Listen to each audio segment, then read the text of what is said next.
Welcome to Three Things. Tonight's guest is the fifth member of the 108 crew. He's our Clarence. He's a man of questionable character. A man, a White Sox season ticket holder longer than lots of people on White Sox Twitter have been alive. He's a queso connoisseur and 108 tourney bracketologist. He likes fine whiskey and music. I'd like to welcome to the stage Gage Park's own Aloha Mr. Hand. Welcome to Three Things. Thank you, gentlemen. Good to be here. Yes, I'm prepared for tonight. You know what's funny was when you held it up the first time, when you held the bottle up the first time, because of the Zoom background, you know, something reflected. It looked like the error card of Billy Ripken's bat because it kind of like blacked out Jack Daniels. I thought maybe it just said fuck face on it, and I was it's very possible. You never know, but I'm classing it up tonight. Oh, look at that beautiful Stella Artois glass. Oh. We are. And Loaf has been drinking White Claw. Well, he's a member of White Claw Nation now. Yeah, I am You're getting gonna into this shit, man. You're gonna go right down the drain, buddy. You're gonna get so slim during this, stay-at-home order.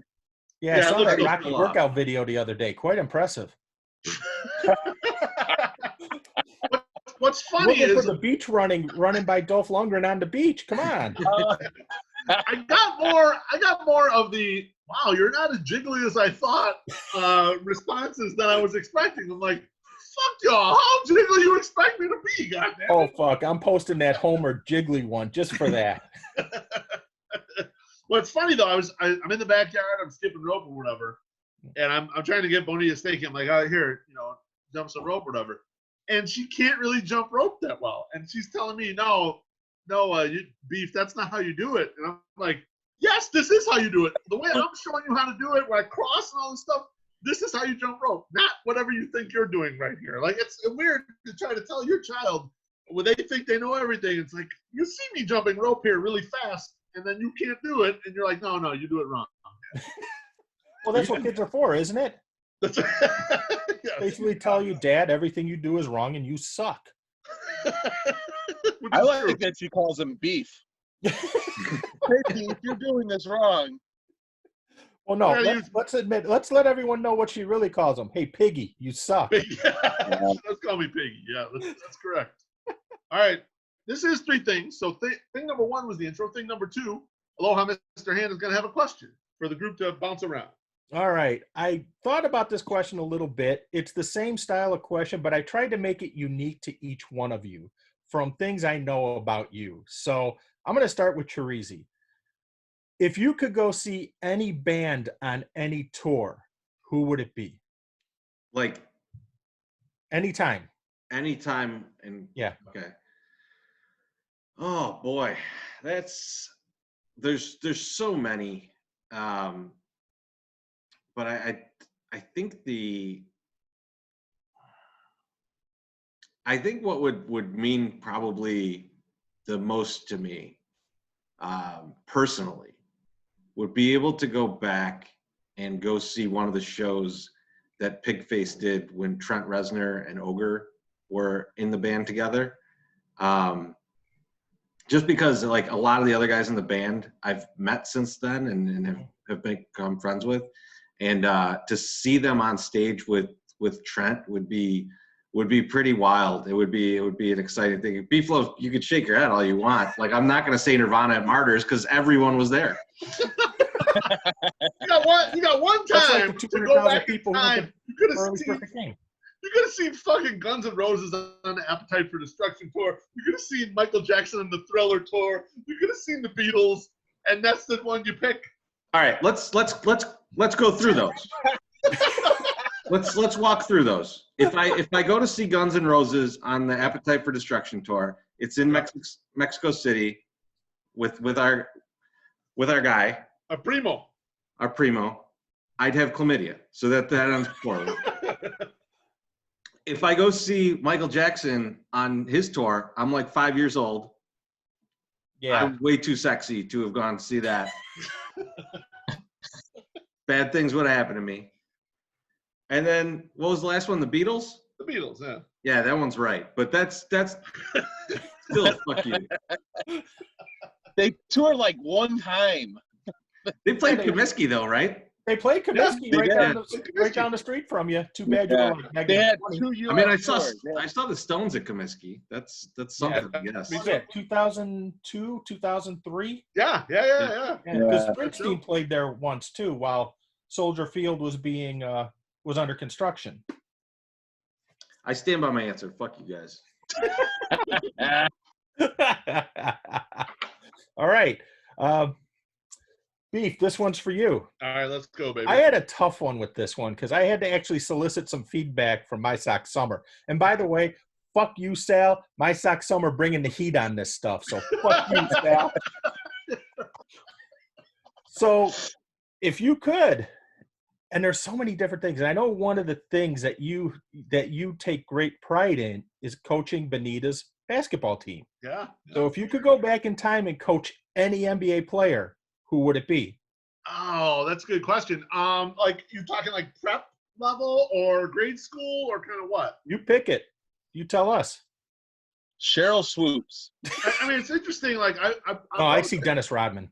I'll go just back from my own past. Like I'm gonna keep it local. I'll keep it in Chicago. Like someone who came up out of this ecosystem, someone that I would like to coach and see as like a young phenom.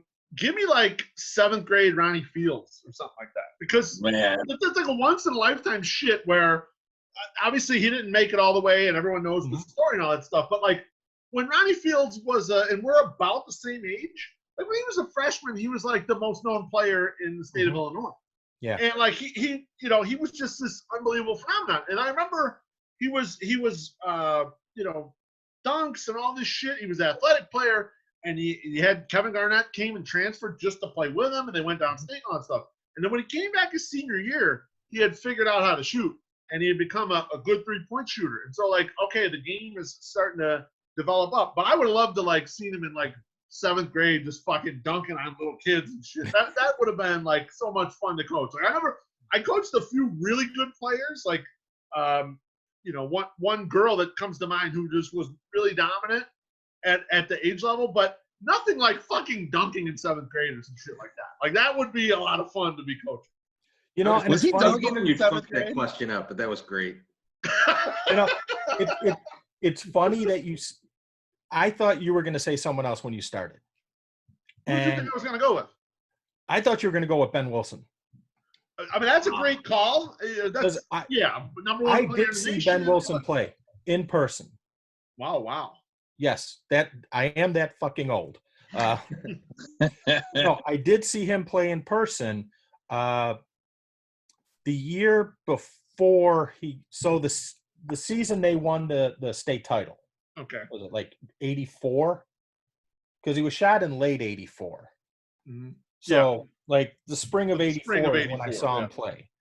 And it was the man versus the boys watching him. And then they added, if you remember, Nick Anderson transferred into Simeon that fall. Yep, I do. And that team would have just steamrolled. But they were so fucked up from what happened that, they lost it, so to speak. Yeah, It was still right. good, don't get me wrong. It's understandable. I mean, Yeah. if something traumatic like that happens to you, Yeah. you're just not going to recover from that shit. All I mean, right. I played against some real monsters in high school, and like Corey Maggette was like that. Corey Maggette is a freshman. You're like, this guy's going to the NBA. Like, Teresa, you can remember seeing him play. It's like, yeah, that guy's an NBA player, but he's 14 years old right now, or whatever. Yeah, I remember. Like, I think it was it Jimmy Pillars on De La Salle was on your team. He went up for like a layup, and Maggette just threw that shit into like the balcony at Fenwick, and I was just like, that's just not even fucking fair. Like this guy is just he's so much better than everyone on the court. It's unbelievable. And now from the mean streets of Sterling, Yeah. for you, yours is sort of obvious. Any point in time, any porn star, which one would you bang? No, God. Peter North, sign him up. Yep. Oh, man, It's we got him. not who you take your cousin's wedding, okay? It's who you would bang, right? And don't make Wally sad again by revealing Matt Ramsey to him. That was one of the funniest things I've ever seen. He just looked so freaking dejected. Like someone shot his dog or something. He was sad. He was just like, no. Super And Soaker. he had to look it up. He looked it up and he saw a video and he's like, oh, shit.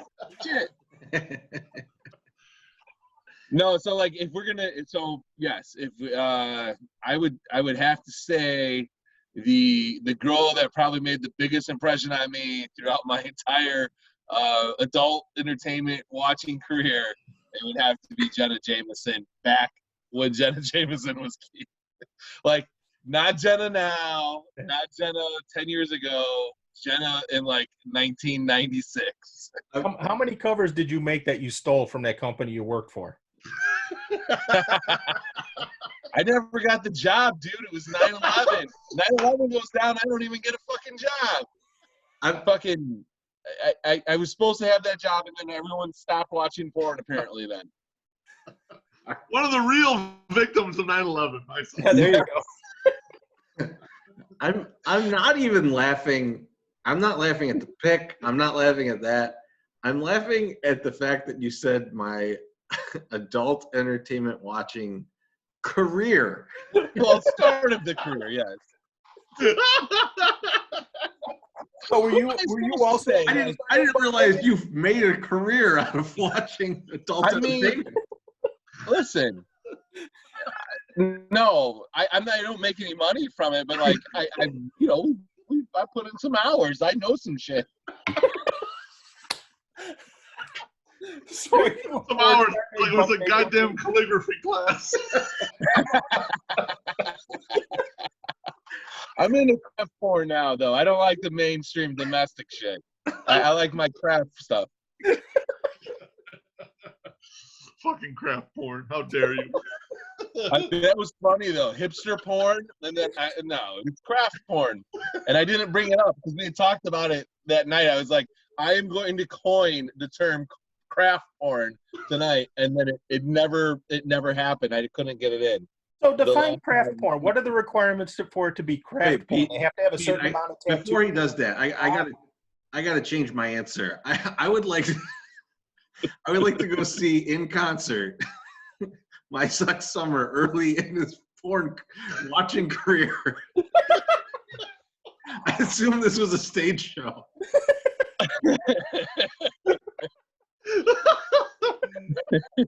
Chris, he toured the IIT. He was at the Bog playing there.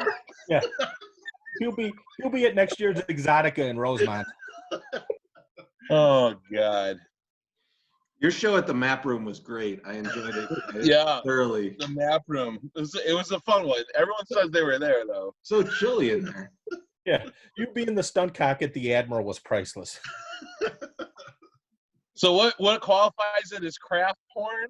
Yes. I don't think there's anything just like that says it actually is, but like the girl that was the video that broke the streak I had going, it's just such a small website, and a girl that was like, I think has done like 3 scenes. So it was like she's not around. And so like I just was when Sal was talking about, or it was Wally was talking about it, it was just like I can't, like you can't even, no one knows who this girl is. Like, so are you going to be one of those hipster doofuses who's like, I saw her before everyone else did? No, like seeing Nirvana at Murders. Is that going to be you? It's not. Listen, it's no longer the 90s, Mr. Hand. It is now. Everything is out there and whatever. Like it's kind of good for the whole porn industry. It's bad for young women that make bad decisions like overnight, and then they be like, "Oh shit, I don't really want to do this. Like I've done 3 videos and I'm done. I don't want to do this, but it's there forever." So it is. Yeah, I don't know that. I don't want to bring everybody down now, and I just did. But yeah, well, you already I just talked about how you went to the dark web to satisfy yourself after your streak. I don't. That was weird enough, man. Dark web. So were you in a contest with George, Jerry, Elaine, and Kramer? No, I was, I Trying to telling be the you, master of his domain. Yeah, exactly. King of was- the castle. Mr. Han, it was weird times, man. I did not trust myself. I didn't know if I was sick or I was like if I was okay. I'm like, I'm not risking this. I don't want to elevate my heart level too much, my breathing. I just want to let's just keep it easy and just find out what the fuck's gonna happen. I quarantined my dick. He went to the hospital and was like, "Can I get a coronavirus test?" And they're like, "Why? Do you have a fever or a cough?" And he's like, "I've kept my hands off myself for 48 hours. I must be sick." 48. I was like 3 weeks, dude. Sure it was. It was a long time. Just listening to the whole crap porn thing makes me laugh thinking about like our second or third podcast. We had NWI Steve on there, and the one of the topics was ugliest porn star we've done it to. We've JO'd to. Remember that shit? Oh, God. Remember did that? Yes. The list is long It and almost distinguished for me. And directly after that, since we can talk about this, is when we took a meeting with Goose Island at Sox Park in the freaking the boardroom where I'm sure a lot of deals have been discussed out. And That's and what I'm launched sitting us. there going, huh? That's what launched us. That was the Yes. topic that launched us. And I was sitting there. I'm like, clearly they don't listen to the show because we talked about the ugliest women we just masturbated to, and now we have this huge beer company. It's like, hey, you know what? We want to like do some deals with you. Maybe they liked one of our answers. Well, maybe I think if it was the episode Brought with to you by NWI Steve, 312 beer. yeah, if it was the episode with NWI Steve, he's probably the one who got you the deal. Let's face it. That's Yeah, of course. right. It's not that guy of questionable character that we know that knows the guy that knows the guy. Yeah, You know, not that. he's an asshole. Fuck that guy. He's a questionable guy. He is. Guy behind the camera.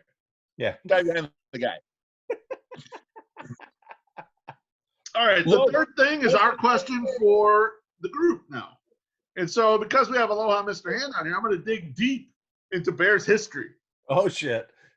In 1986, the Beloved were coasting to their third straight division title, second straight home field advantage throughout the playoffs, Mhm. when that no good piece of shit, Charles Martin, body slammed Jim McMahon, ending his season and probably the Bears' second straight Super Bowl run.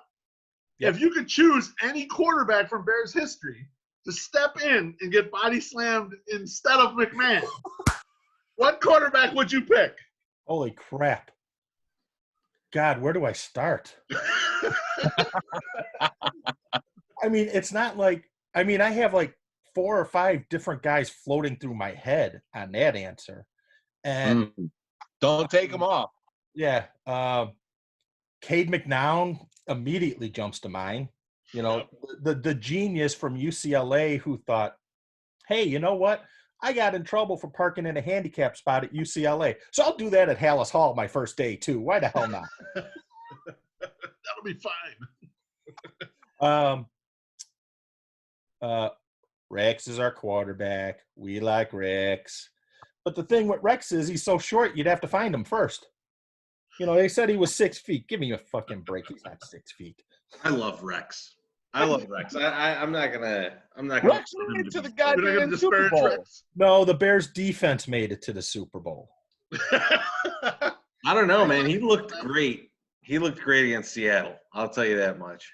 And he looked equally bad against Indianapolis in the Super Bowl, throwing off his back leg, chucking it up like sort of like me. You know, why do you got to bring up those little games that don't count for much? You know, really nitpicking. Yeah, he looked fantastic in that Arizona game that they reran the other night.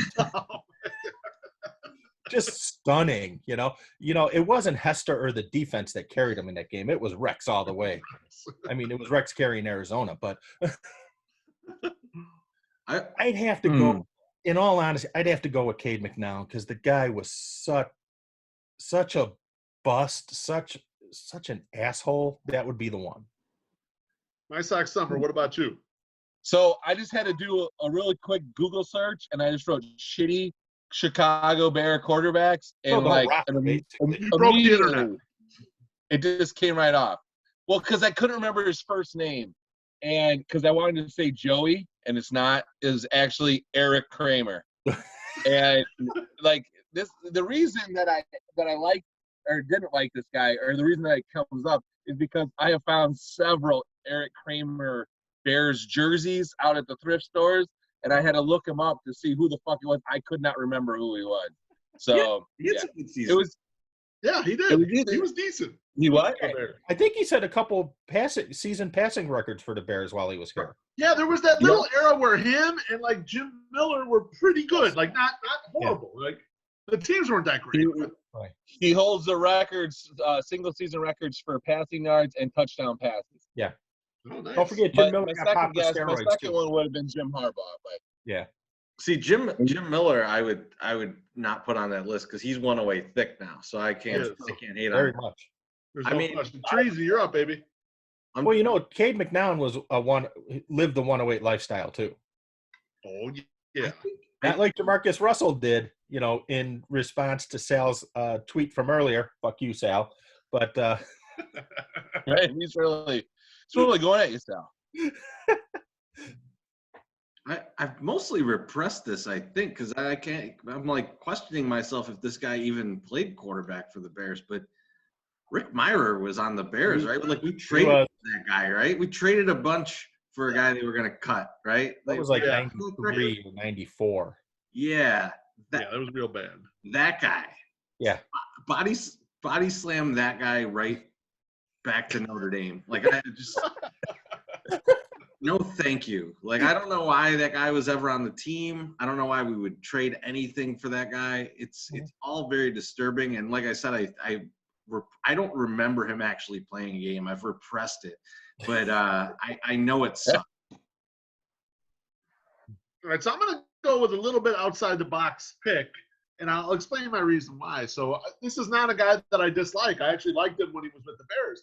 But my thought process here is sort of like you know how when you got like an alcoholic and they get in a car accident when they're drunk, and then their body, they make it because they're flaccid or whatever. They don't really respond to it, like because they're hammered. They don't know to like brace themselves, and so they don't get injured. I would pick Kyle Orton to get body slammed by Charles Brown because nothing's gonna happen. He'll fall, and then it was just like he just got up and he was fine. Nothing even occurred. So I thought like that's the one guy who I think could probably make it through this thing, and so I gotta pick Kyle Orton. Man, Kyle I Orton. can see that. Yeah.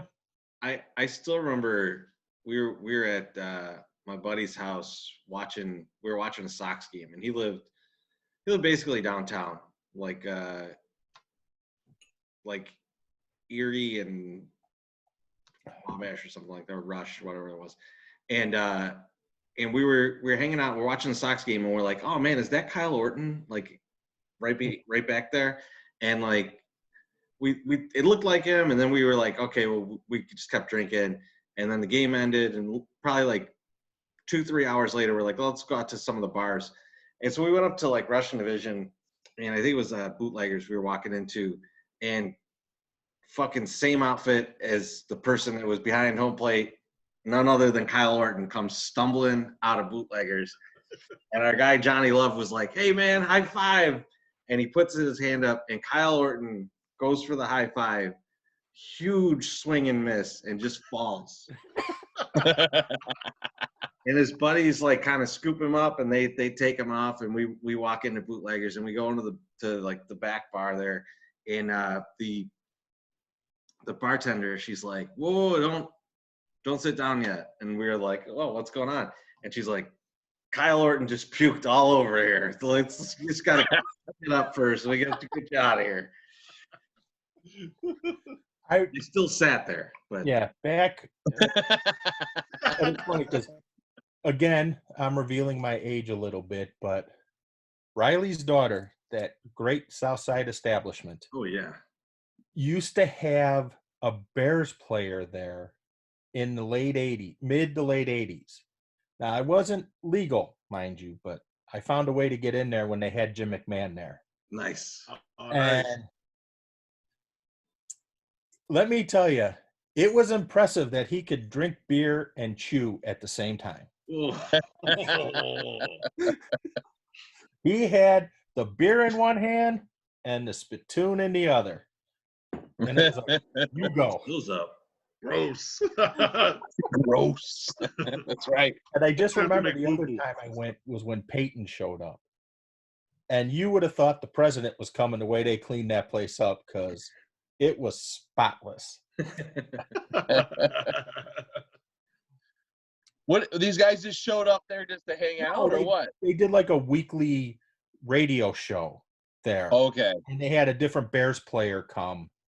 And it was generally like special occasion games, like when they were playing the big opponents, like they were playing the Packers or the Cowboys or someone like that. You would get bigger guys there. If it was just like, the Atlanta Falcons or something, you get like a Tom Zach. Okay. Keith Ortego or someone. There you go. Thayer or Bortz or somebody. I don't know. Right. I can't wait till we're featured at Buffalo Wings and Rings as the talent before the game. There But you go. We'll get like the Minnesota Twins series, not the Yankees. Yeah. Well, it could be worse. You could be getting like the Florida Marlins series or the Miami Marlins. Sorry. Yeah, that's a couple other blogs we know. So I got to ask you guys, what do you think's going to happen this year? Nothing. Is there going to be baseball? I mean, I've already resigned myself to the fact that we won't be sitting in Section 108 this year. Yeah, that's definitely not going to happen. I honestly I think it's likely it doesn't. I don't think they're going to play. I don't, because I don't see a path forward. Right? Like, there's lots of ideas. Like, we all have our ideas of, oh, we can make this work this way or that way. But what a lot of people are forgetting is like kind of just how much would go into each of these crazy ass scenarios, right? Like, oh, we're just going to play all the games in Arizona. Really? Yeah. Like, is every player just going to agree that they're going to go live in Arizona for all these months and be away from their families during a pandemic? And then they're also going to like play a shortened season and get if you have bonuses and things like that are dependent on how many plate appearances you have, are you just going to let those go away? Like, who cares? Like, I want to make sure that we have a season. Like, there's a lot of shit that goes into these things that there's going to be so many complications. They're just never going to get it off the ground. But I have a solution. And it's something that is right in front of us. See, I think what they should do is take lessons from Wally, because all the shit that guy's been exposed to and survived, he could probably tell him how to live through anything. Teresa, you got a solid thought process, but my one question about that whole thing is, let's say you don't get all the players to agree. Right. Can the teams do sort of a 1987 NFL thing and say, all right, players union, fuck you. Anyone who's not on the 40-man, we could gather you up, pay you, you're scabs, but you're going to be playing in these uniforms. Can they do that? Like, that's what I'm curious about, because if that could be done, there are a lot of players that would take, a lot of people who are buried in AA or something like that, never going to make the majors, would take league minimum for a year and risk this shit. Do the owners have that kind of hand with the players union? Yeah, that's a tough one right now. I feel like they do. I feel like in the NFL in the 80s, yeah, they did. Right? They could say fuck the players union. Like, we're just going to do this. That's why they ended up in a lockout. I mean, right? But the problem is strike. Sorry. Like, this isn't necessarily a strike. This is being the absolute bad guy in a situation where you're about to walk into a CBA, right? Like, you're gonna go and say like, "Fuck you guys! I'm putting your health at risk. I don't care, and I'm gonna bring in scabs to do it." And then, like 6 months later, go and negotiate like the bargain agreement. Like, who the fuck is gonna do that? Like, that's insane. Like, you would these guys aren't poor guys who just like have no idea how to make money or sustain wealth, right? They're guys who, at least, I mean, like, some of them have been inherited all this shit, but like, for the most part, a lot of these guys are are guys who have people around them at least who tell them this is how you make money. There's no way a scab workforce for half a season there's anyone around them going like, this is a good way to sustain wealth. Like, well, you would hope there's no one around them, but things I we disagree. There are boatloads of cash for any sports league that would be willing to play right now because the only thing to be able to watch. Now, morally, yes, it's a terrible idea, but from a cash flow standpoint, they got the whole world by the balls. Like anyone would watch.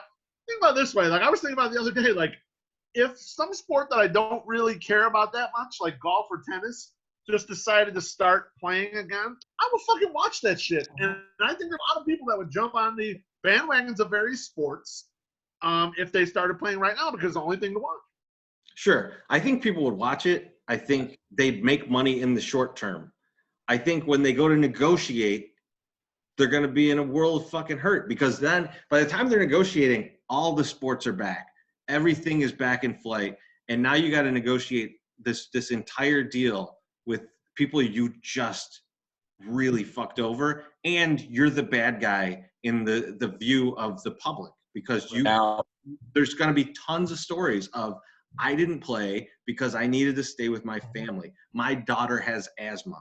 My child has a heart condition. Like all those stories would come out and you would be the absolute evil fuck in this scenario. No one wants to walk into negotiating a CBA in that condition. And there's another issue. I get what you're saying of like how much money they can make in the short term, but they're not renegotiating anything and getting some like windfall of money. They're getting their normal money.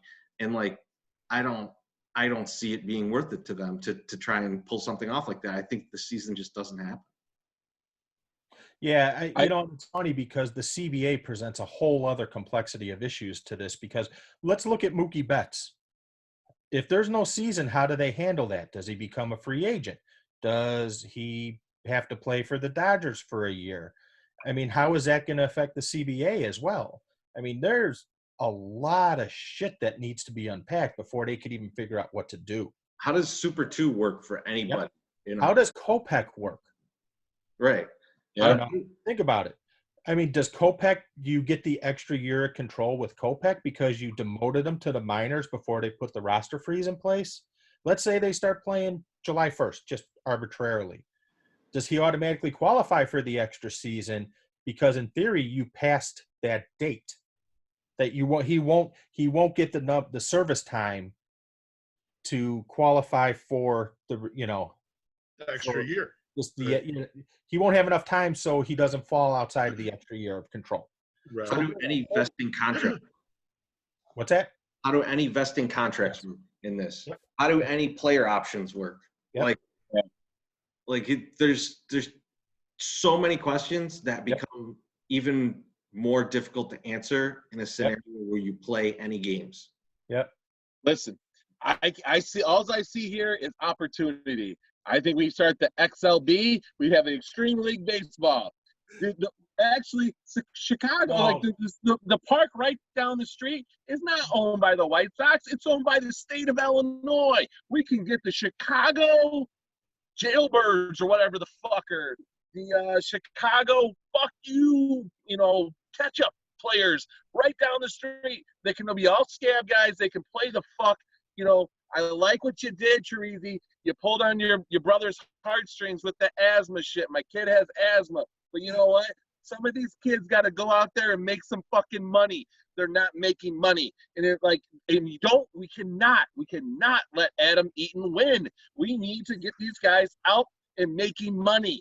Okay? I don't care about their health. Okay? Well, no, I do care about their health. I'm talking as somebody else now. We need to get these people. We need to get ourselves entertained is what we need to do. That is the number one thing. Beef Love is talking about watching golf or tennis. He'd probably watch badminton. He'd probably bet on badminton. So we need some and he XLB. Probably would order a salad with it too. So is XLB an aluminum bat league? I'd say you call it FLB. Dude, anything you want. You want drugs? We got drugs. You want juice balls? We got juice balls. You remember like like they have those different Cats. spots on the field where you could hit baseballs for Rock and Jock MTV. That's what we're gonna do. This is a 20-run spot. If you hit a home run from here, you get 20 runs. For the And gold then ball, the other thing, if you hit the gold ball out, you get. celebrities in there. B-rate celebrities though, not the high ones. We can't risk the high ones. So like, not Tom Hanks, but we'll have Nick Cage. We'll have him. He'll be right there. Matt making Ramsey? Dude, there's a lot we could do here. Like, seriously, the Rock and Jock, we could just copy the whole Rock and Jock model and just make it baseball. Yeah, but then you're going to get Lori Lightfoot pulling up in her car lecturing us.